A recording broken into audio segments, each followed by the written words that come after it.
Mac Murphy. I'm the owner of M2 Gallery in Little Rock, Arkansas. We are currently featuring a show by Tim West, native of Winslow, Arkansas, a graduate of Southern Illinois University, Carbondale, 73 years old, very reclusive artist, lives on his own land and kind of lives off the land up in Winslow. Most of the art featured in this show is from the last 20 to 25 years of his career. Back when he was in Carbondale, he had work accepted into MoMA, the Museum of Modern Art, the Metropolitan Museum of New York, and also the Louvre. Somebody talks about a particular thing, then you want to try to shoot some B-roll so that what you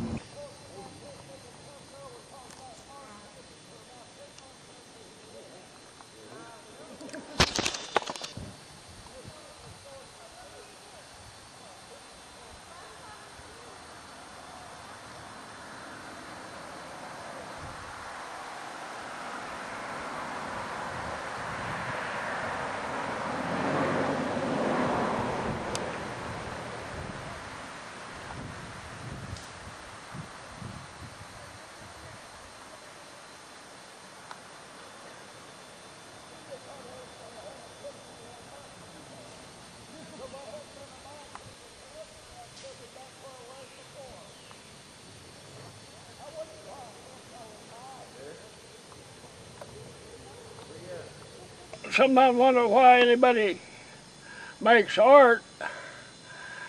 Well, I say I don't know why anybody makes religion. It's all some kind of an urge that I don't really understand. But if I make art, I got no more real idea why I'm doing it than if you ask a man why he has a religion, his job is to tell you why. Well, he'll have a better story than I will, but it could be it's a distorted hunting instinct, like the animal in us, if it moves, kill it. If it moves, kill it. If it moves, go eat it. An artist is similar to that, but he doesn't want to kill it. He just wants to record it. And that feels better because he hadn't had to kill anything. It's a matter of possession. Like say if I make a picture of a woman, while the mind is on that picture, that woman belongs to me. At least the image of her belongs to me. Well, in reality, all you have is the image of the woman, and then you have to turn off the lights at night when it gets real. Well, one girl said she wanted the lights on. But all I know is that they keep trying to figure out why anybody makes art. I think it's just very, very, very much like the hunting instinct for somebody who doesn't really like killing. I temporarily possess this because I made a picture of it. But when I go abstract, I got a whole new world. Like an art world, talking about abstract. It took me a while here lately looking at a lot of art books to go ahead and give that a go. And then the only reality is what is your hand going to do? Or what is your sense of rhythm going to do? And it don't have to look like anything you know about, because what's real now is what your hand does.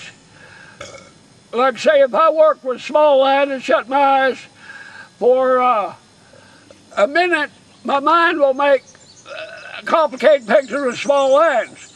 If I work with a certain color, then shut my eyes for a minute or two or three, my mind will try to make designs with that color. And if I work with a broad black marker and shut my eyes for a minute or two or three, my mind will make all kinds of wild designs with a wide black marker. So my mind don't turn off when I quit. If I shut my eyes, my mind will try to show me what I could have done if I was smarter. And the designs my mind comes up are always better than what I'm going to get when I'm actually doing it. But my challenge is to try to catch up to what my mind can do. Have I used up my minute? You told me why I needed education. Nobody told me why I needed education in art. Nobody told me I'd be teaching art.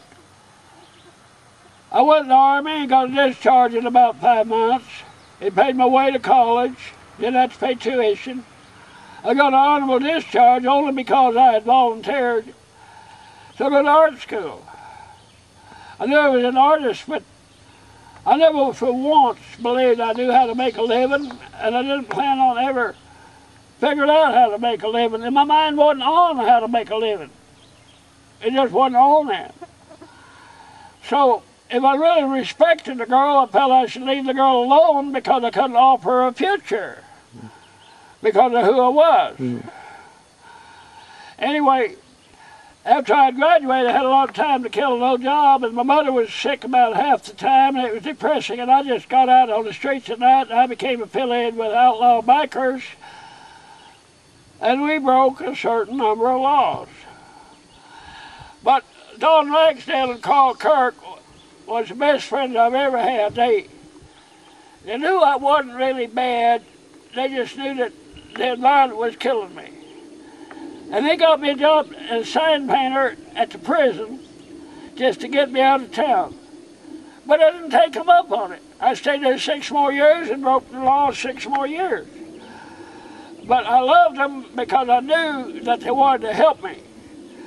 And I'd be happy if they're alive now. If they was 40 when I was 20, they could be alive if they was 95. I would like to get in touch with Don Ragsdale and Carl Kirk until I loved them for trying. They tried. But at the end, me and my girlfriend had lived like Bonnie and Clyde for a year.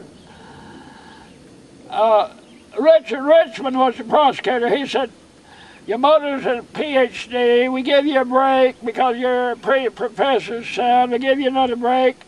I give you another break, I won't get reelected." So I made a deal. I moved to Arkansas, and he'd one more time he give me the best deal he could give me. I said, "Mama's going to Texas, I'm going to Arkansas." And down here I behaved myself because I knew I had to live here the rest of my life. Was that about a minute? We say fight back! Use your voice! Fight! I'll point at you.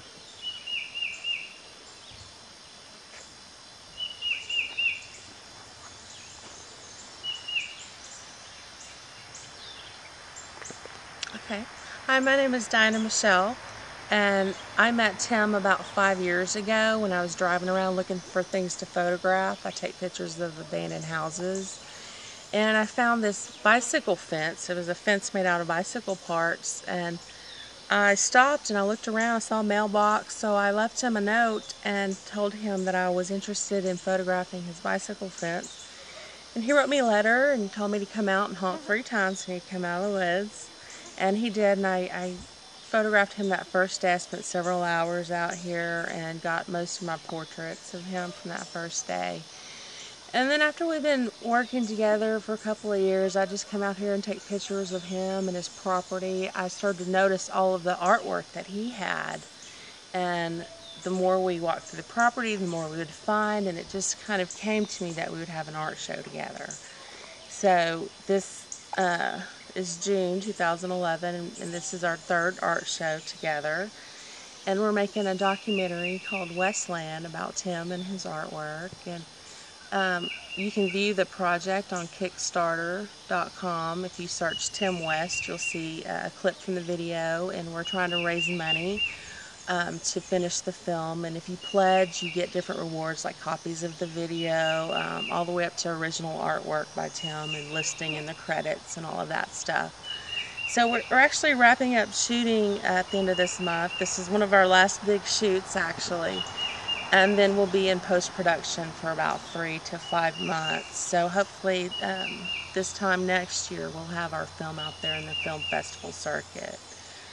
And Tim's really been great with the whole us filming him. We actually made another film in '09, but we had just a handheld camera that we shot the entire movie with. It's 45 minutes, but the quality was lacking, but the story was there. But now we have the proper equipment, so we're remaking Westland. So, you know, we have tons of footage, but you know, we haven't really looked at any of it yet, so we're looking forward to that part of it. Do it again, and I'll give you the kind of a signal. Alright. Okay. Okay, so talking about Tim's artwork, when I started to find it, because I didn't see a lot of it until we've been working together for several months, but he never really took care of it, and it's really dirty, and it's weathered, and it's torn, and it has all those elements to it, and I think that really adds to the artwork. When normally you'd expect to see artwork in pristine condition, so it's kind of like Tim on paper. And I really think that that's why people are so interested. They meet him and they see his artwork, and it's Tim on paper. And he also makes these wonderful sculptures out of cement and sand out here in wire mesh. And he doesn't have a whole lot of those, but those are also in the art show right now, and those are actually being really popular. A lot of people are coming in and really enjoying those. So, and Tim is originally, when he was younger, he lived here. This was his father's property, and he left to go to school in Illinois, Southern Illinois. But he moved back here, and he's basically been living in the woods and, you know, in these different houses out here working on artwork for the past 30, 40 years. When he leaves, he always comes back, so he's definitely an interesting character, and that's why we're making the documentary about him. You know, it kind of makes itself. We don't ever have a skit or what we tell him what we need. We just roll with it, and what happens is what happens.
That's a good one.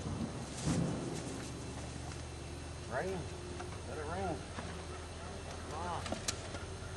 High winds. Stay away.